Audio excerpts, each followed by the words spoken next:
ام المومنین خدیجۃ الکبریٰ سے کہا کہ میں جب غار حرا سے آتا ہوں یا جاتا ہوں تو مجھے ایسا لگتا ہے کہ میرے پیچھے کوئی دوڑ رہا ہے اور مجھے ڈر لگتا ہے۔ ام المومنین نے ورقہ ابن نوفل سے پوچھا، اس نے کہا کہ ان کو کہے کہ یہ ٹھہر جائے۔ جب آپ ٹھہرے تو آپ تک جبریل پہنچے اور آپ کو فاتحہ پڑھ کر سنائے۔ شان نزول یہ سب سے قوی اور عمدہ ہے۔ قرآن کریم کے آداب میں سے ہے کہ آدمی باوضو ہو، لا یمسہ الا المطہرون۔ وہ نفس کتاب کی تلاوت ہو سکتی ہے بغیر وضو کے، ہاں جنابت و حیض میں نہیں، لیکن ثواب اور اجر تب ملے گا جب وضو بھی ہو۔ اور بدنصیبی ہوگی کہ کوئی مومن بغیر وضو کے کتاب عظیم پڑھے اور یہ عادت بنائے۔ علماء کہتے ہیں کہ اگر وضو کے بدلے میں تیمم بھی ہو، سردی کی وجہ سے، کمزوری کی وجہ سے، تو بھی بے وضوئی سے افضل ہے۔ اور تیممی در وجود آب مانا دارت، تیمم در وجود آب مانا دارت۔ فقہا کہتے ہیں جو کام بغیر وضو کے بھی جائز ہو، اس کے لیے پانی کے ہوتے ہوئے بھی وضو جائز ہے اور افضلیت ہے۔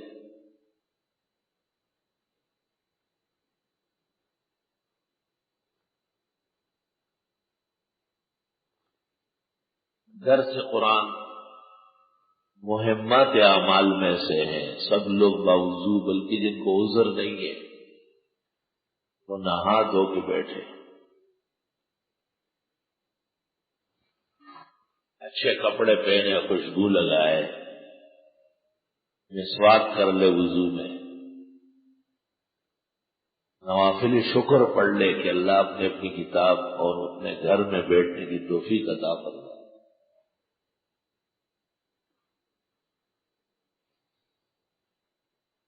سلف کے علوم اس لیے پختہ تھے کہ ان پر طہارت کا بڑا غلبہ تھا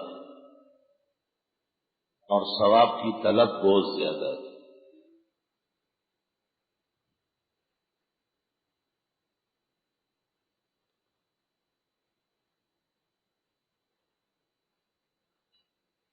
قرآن کریم پڑھنے سے پہلے اعوذ باللہ من الشیطان الرجیم اور پھر بسم اللہ الرحمن الرحیم پڑھنا ضروری ہے۔ بعض علماء کا خیال ہے کہ تعوذ تسمیہ سے زیادہ ضروری ہے۔ محقق ابن الحمام اور ابراہیم قورانی اور آلوسی کی رائے یہ ہے کہ تعوذ واجب ہے اور تسمیہ سنت۔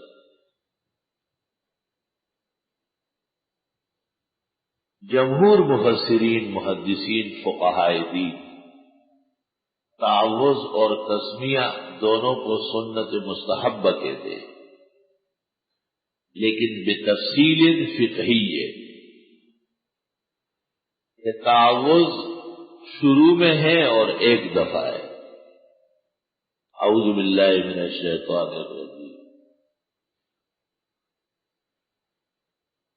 اور بسم اللہ الرحمن الرحیم تو ہر صورت کے ساتھ ہے۔ اگر درمیان میں انقطاع ہو گیا اور پھر پڑھنے لگے تو بعض کہتے کہ اعوذ باللہ پڑھ کر، اور درست یہ ہے کہ نہیں، بسم اللہ پڑھ کر شروع کر دیا جائے۔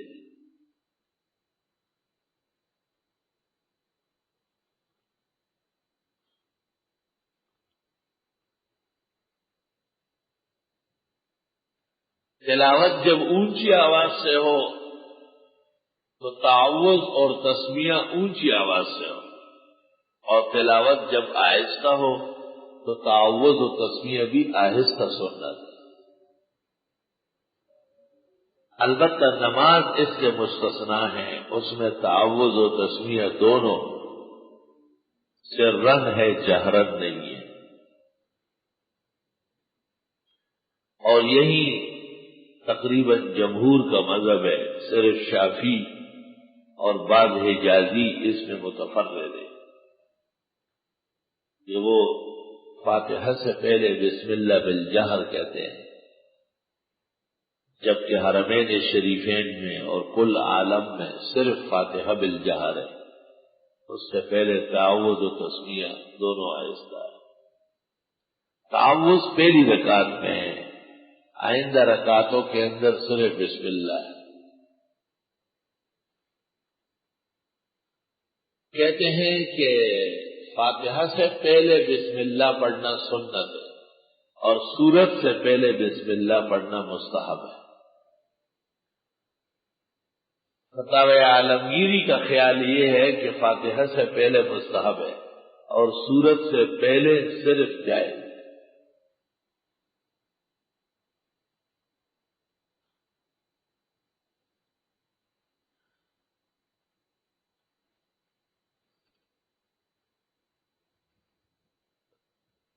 بعض جگہ رمضان شریف میں قاریان صاحبان تراویح میں ہر رکعت کے اندر سورت بسم اللہ سے شروع کرتے ہیں. بسم اللہ الرحمن الرحیم الف لام میم ذالک الکتاب بسم اللہ الرحمن الرحیم یا ایھا الذین آمنوا اوفوا بالعقود. یہ بات صحیح نہیں ہے، یہ غلط طریقہ ہے اور یہ مذہب سے خروج ہے. قرآن مجید کے پڑھنے میں تجوید اور حروف اور مخارج اور اوصاف میں تو قراء کی پابندی ہے، لیکن مسائل میں قراء کا کوئی مقام نہیں. فقہی مسئلہ یہ ہے کہ صرف پورے قرآن میں ایک جگہ سورت سے پہلے بسم اللہ بالجہر ہو، ہر سورت سے پہلے بسم اللہ بالجہر منع. خود فن کے امام ابن الجزری نے اپنی کتاب النشر لقراءات العشر اس میں اعوذ باللہ السمیع العلیم من الشیطان الرجیم شاگردوں کو پڑھوانے کے بعد کہا اب جب تلاوت کرو یا نماز پڑھو تو صرف اعوذ باللہ من الشیطان الرجیم پڑھو، اور جب نماز پڑھانے لگو اور پورا قرآن پڑھنا ہو تو کسی ایک سورت سے پہلے بسم اللہ پڑھو. یہی فتویٰ حکیم الامت نے امداد الفتاوی میں دیا ہے. ہمارے قاری صاحب یہاں ہیں، وہ تراویح میں سورت بقرہ کے شروع میں ہی بسم اللہ پڑھ لیتے ہیں، بس پھر اس کے بعد نہیں. لیکن سورت سے پہلے قاری صاحب آہستہ بسم اللہ پڑھا کریں.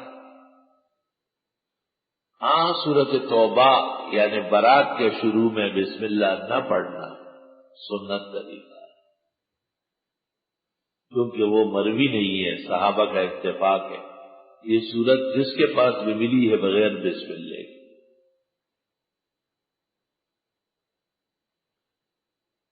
حدیث میں ہے، ابن عباس کی روایت ہے، کان النبی صلی اللہ علیہ وسلم لا یعرف السورۃ من السورۃ حتی نزلت بسم اللہ الرحمن الرحیم.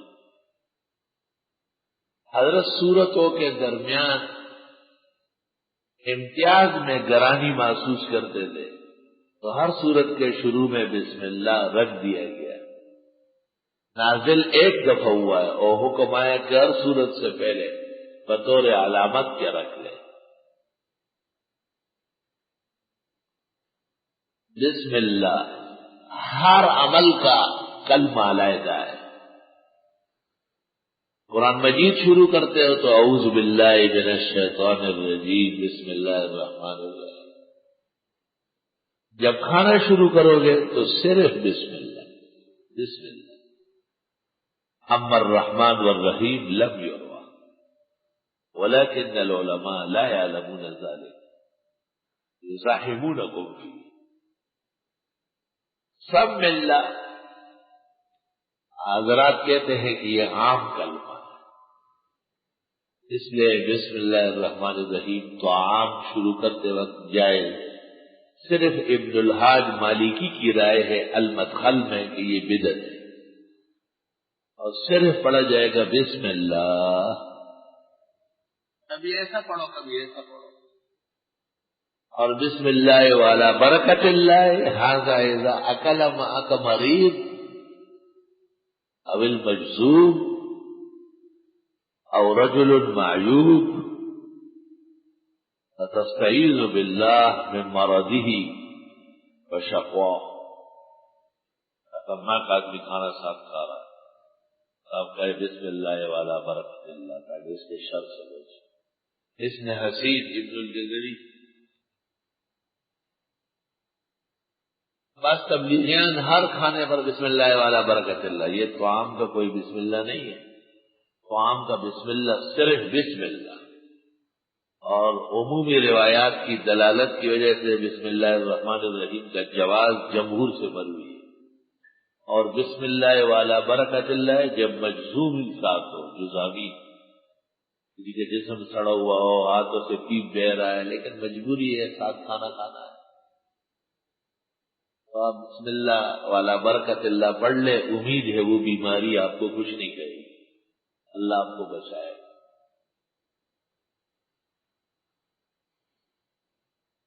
اعوذ باللہ یہ قرآن مجید کا خاصہ ہے، اذا قرأت القرآن فاستعذ باللہ من الشیطان الرجیم، یہ نہیں کہ آپ سبق شروع کر رہے بخاری شریف اعوذ باللہ من الشیطان الرجیم، خنس شروع کر رہے اعوذ باللہ من الشیطان الرجیم، ہم پختانے جموز شروع گئی اعوذ باللہ من الشیطان، چروڑے شروع گئی اعوذ باللہ من الشیطان، لگا جا سکے رہے، یہ صرف نماز کے لیے، ہاں جب شیطانی خطرات ہو، وسوسے ہو تو ان کے دفع کے لیے علاج ہے، لیکن کتابیں شروع کرتے وقت، اچھے اور نیک اعمال شروع کرتے وقت اعوذ باللہ خلاف سنت ہے، صرف قرآن مجید کی تلاوت کے شروع میں ایک دفعہ ہے بس۔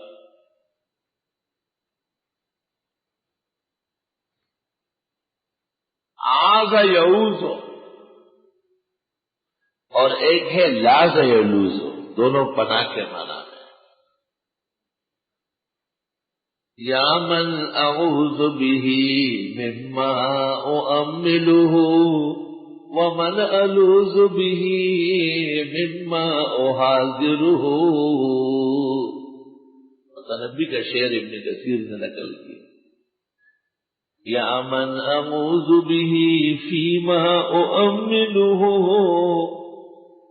جس کی امید اور پسند کے کوئی قرب ہو تو وہاں اعوذ باللہ من الشیطان الرجیم، یہ کام ہم نے کرنا ہے، خدایا شیطان سے بچا۔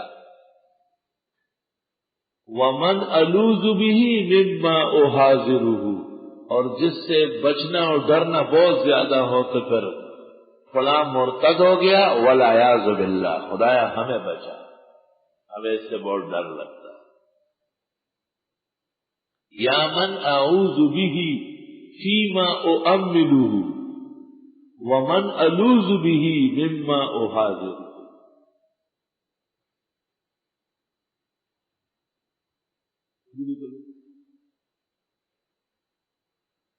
یا من اعوذ به فیما اؤمله ومن الوذ به مما احاذره، قبولیانی فاضلانی عربی نسلے دی گئی، عربی سره محمد ډیر زیات پکار چې په عربو کې ورګډ شي او عربي وې بس هغه وی واقعي سم پوخ مولا چې تو تخلا سے والا کې عربي درځي نه جانګيري کې لوی مولا دی مولانا عبدالحنان سے خبولا نه ده چرمنی او شاه صدرا نه پڑھاو کوڑی مولانا میں خدا بچ خبولا او خبولا داګي مولا شاګرد حضرت مولانا حمداللہ صاحب خاص شاگرد حج ته تلو وسره شاعر د جاګیری تلو عبدالوهاب چې حج او کنال عبدالوهاب سے مبارک شاه څنګه خدای مو بخا یرا کابل استاد عربی نور څوک به تله راتلل څنګه حال دی خیر دی هلته خلک خوشحاله وو خو کابل استاد ته ټکی عربي نه ورکړي ما به ورته تپوس وکړه دا په څو دن ولاړ به ویده چیزونه یې کابل استاد چې پوه شو دغه ما پسې ټیم وتړلو یو ښه چرګ زه سیره مې ده سیر غوړي شله دی عبدالوهاب خدای ته وګوره ما معاف کړه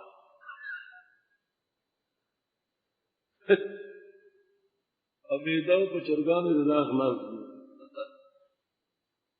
عبدالوہاب شبنم یہاں احسن العلوم آ چکے ہیں اور انہوں نے یہاں ختم بخاری میں قصیدہ پڑھا ہے سبحان راغ للعالمنا سبویچ جوڑ جہان دے احسن العلوم کی دغا جشن عالی شان دے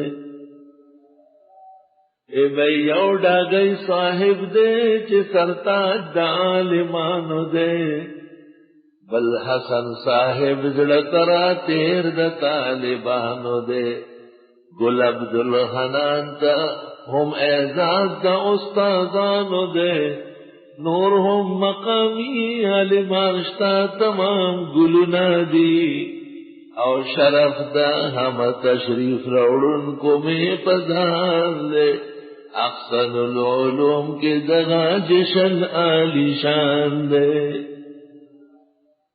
او اشل شپاڑس کالا کم از کم دا دیدار العلوم نور الانا نور دے ٹول انظام دا دیدار العلوم زکا با وقار محتمم رتب اللسان دے احسن العلوم کے دغا جشن عالی شان دے بہترین نظر ہے نظر ہے بہترین اللہ بے انتہا محبت و احسن العلوم سر خدای دی اوپر اللہ دے درجات بلند کی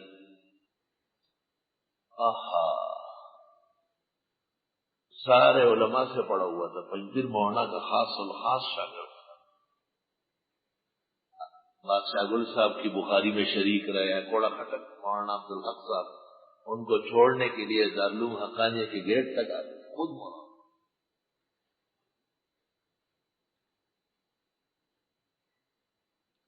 اللہ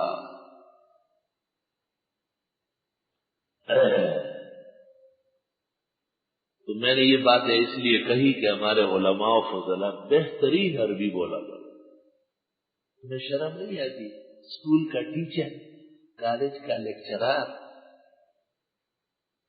وہ میرا ویٹ کر رہا ہے اور وہ کہیں ٹائم ویسٹ نہ ہو جائے جی انگریزی میں نے تنخواہ میں لگی ہر وقت کی ہوئی اور بلا تو کیف الحال شیخ متا تروح دے گھبرو شروع عربی شروع دوما غشتل خدیری اور ډیر لوی اداره و پای کې شیخ الادب سے وہ طالبانو بچوي نن سبق نه وایو کنه بیجی او عرب بار ولاړ دی استاد مشته نو استاد موتی دا گیټ کلاو هغه بغروا یې ما سره عرب خبرې کوي ما تر دین نه دارلوم بوشل ہندوستان کې لوی دارلوم دا ډیره بده خبره دا سے اعلی عربی وایا چې عربونه ټیګونه وځي واللہ العظیم جوش جنون بھی ہم بھی کبھی اپنے آویں گے مجنون بنیں گے ہم تجھے لیلا بناویں گے ہم پکڑا سارے وایا دلتا عرب راغلی ما سره رجوع له بیمانه تاسو کو دا کوم ځای ذکر زما جملې ولیکلې یو موقع کې ورته مایي میں نتفقع علی السریر پھل باہر کھائیں گے تخت پر حیران شو نتفقع علی السریر ای کوئی ناکل الافقها اذا جلسنا علی السریر داست خټو کو عربی ده سم پکڑا سے وایا نتفقع علی السریر ممتم ناراضی خدا سے جرأت د ایمان نہ خدا ایسا کوڑی کی مولا تقریر کو لو پیدا کے ما پر ابو ظبی کیا پر دبئی کیا پر متحدہ عرب امارات کے پر زبان عربی تقریروں کو میں تحصلنا الپاکستان بے اے قربانی لفظ یہ شنو قربانی دیوی اے لو په خلکو کې مشهور دي مولانا اے الگ نردر بھی دوسرے پر جمع جو ہے تحصلنا الپاکستان بما عربت بنا جوش راوستو توبہ. عربی سے تعلق ہمارا عربوں کی وجہ سے نہیں، قرآن کی وجہ سے. احب العرب لثلاث لانی عربی، حضرت فرماتے والقرآن عربی ولسان اہل الجنت عربی. حب العرب ایمان وبغضهم نفاق. من احب العرب فقد احبنی ومن ابغض العرب فقد ابغضنی. الحمدللہ صحیح العقیدہ مسلمان ہے، بہت مضبوط عقائد ہے، ماننا پڑے گا کہ عقیدے میں بہت پختہ ہے.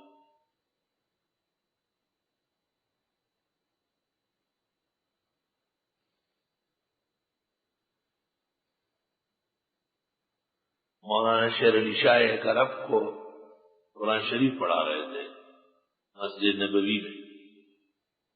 بسم اللہ الرحمن الرحیم، بسم اللہ الرحمن الرحیم سمجھا دیا. الحمدللہ رب العالمین، الحمدللہ رب العالمین الرحمن الرحیم. مرہ الرحمن الرحیم تو ایک دفعہ ہو گیا. مولانا نے کہا کہ یہ تو فاتحہ میں شیخ مر رہا ہوں واللہ لا حاجہ. مولانا نے 1 گھنٹہ محنت کی، عرب نے کہا یہ والا الرحمن الرحیم نہیں پڑھوں گا کیونکہ یہ ایک دفعہ ہو چکا ہے. مولانا دل ضرور شاہ نہ پڑھو ایسے مناظرہ شروع، ایسے ضدی بھی ہوتی.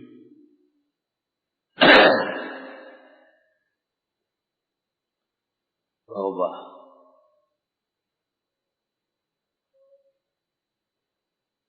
سورۃ الفاتحہ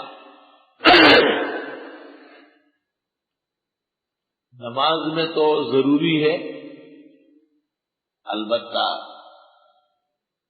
امامت کی نمازوں میں امام پڑھتا ہے اور مقتدی کفایت کرتے ہیں. اور اس میں 3 حدیثیں ہیں، کل 3 حدیثیں، باقی یہ سب توابع ہیں. عبادہ بن ثابت کی حدیث لا صلاۃ لمن لم یقرأ بفاتحۃ الکتاب، تمام کتابوں.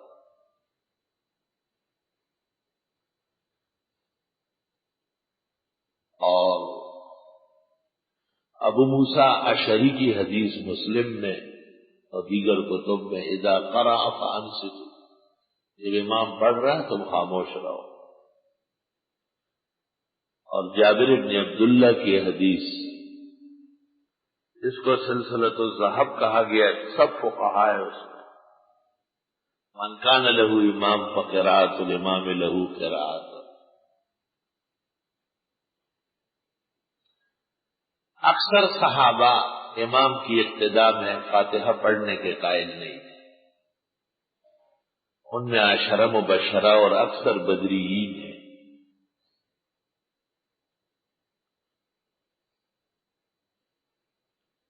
اور ائمہ میں سے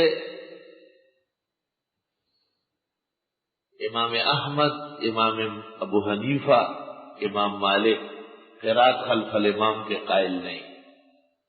اس فرق کے ساتھ کہ احمد اور مالک سریہ ظہر اور عصر میں بہتر سمجھتے ہیں اور جہریہ میں پسند نہیں کرتے.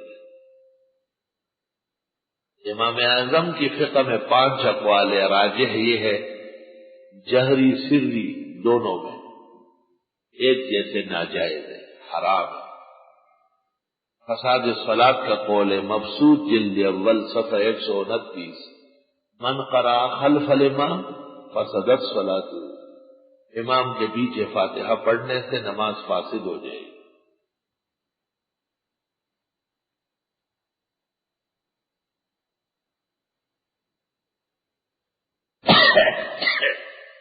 اس موضوع پہ اہم مہم تصانیف ہو چکی ہے. اہم مہم شوافی میں سے امام بیہقی نے قرات قرات خلف الامام لکھی ہے، اور ان سے پہلے امام بخاری نے جز القرات لکھی ہے، کیونکہ بخاری الجامع الصحیح میں کچھ لا نہ سکے، کچھ بھی نہیں لایا۔ عبادہ کے بعد ابو ہریرہ کی حدیث اس کے خلاف لائے، ثم اقرأ ما تيسر معك من القرآن، تو فاتحہ کہاں ہے اس میں سہولت ہے۔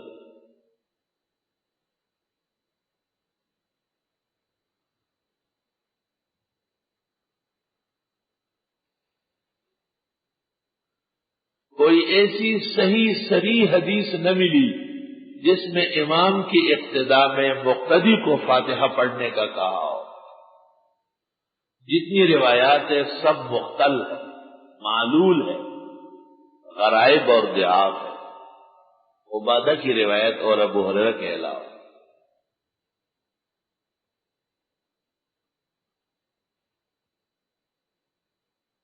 اس لیے شیخ الاسلام حافظ ابن تیمیہ نے فتاوی میں کہا ہے کہ جو یہ کہے کہ امام کے پیچھے فاتحہ نہ پڑھے اس کی نماز کالعدم ہے، یہ قول محدثات میں سے، بدعات میں سے، نماز طرفین کی صحیح۔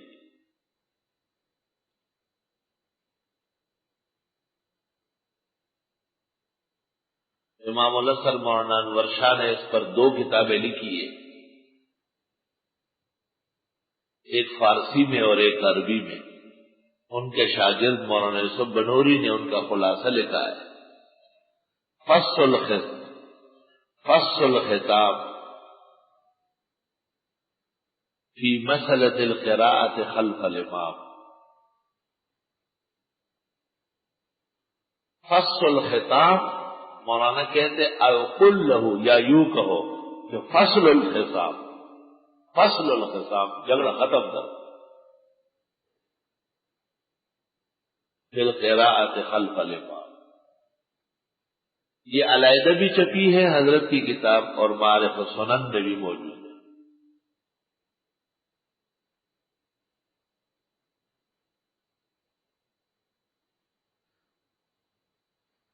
حضرت اقدس مولانا انور شاہ صاحب رحمت اللہ علیہ کی یہ رائے ہے کہ یہ اس وقت لوگوں نے امام کے پیچھے پڑھا ہوگا جب عہد قرآن تھا، جب قرآن کے علاوہ اور چیزوں کے لکھنے پر پابندی تھی، لیکن بعد میں جب پابندی ختم ہو گئی اور صورتوں کے بجائے مہر مقرر ہو گیا دینار و درہم کی شکل میں، اور یوم القوم اقرؤہم کو منسوخ کر کے ابو بکر کو امام بنایا، کان ابو بکر اعلمنا، کیونکہ وہ عالم بڑے تھے، تو یہ باتیں سب ختم ہو گئی۔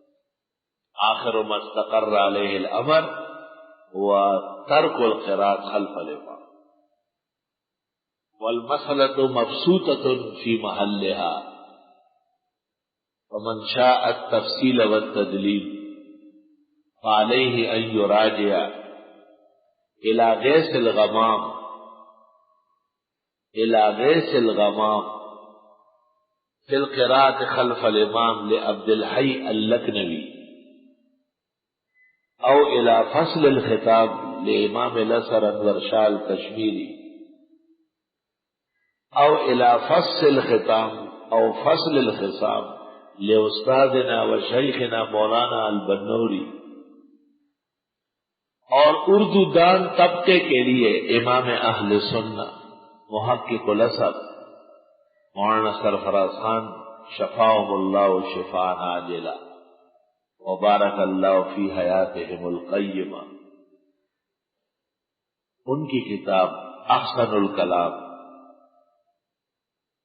تقریباً 1600-1700 صفحوں میں ہو گئی۔ اس وقت پوری دنیا غیر مقلدیت کے مقابلے میں اہل حق کا انسائکلوپیڈیا وہ احسن الکلام۔ مولانا محمد امین صاحب اوکاڑا مرحوم نے بھی اسی کتاب کو سمجھ لیا، اس کے صحیح مواقع کو یاد کیا، اس لیے ان سے کوئی غیر مقلد گفتگو نہیں کر سکتا، شکست آتا۔ کتاب بہت بڑی ہے ہر قسم کے مباحث ہیں۔ مولانا سرفراز خان نے یہ 3 کتابیں عجب لکھی ہے، ایک رائے سنت اور دوسری تسکین الصدور اور تیسری ازالت الریب اور چوتھی یہ احسن الکلام۔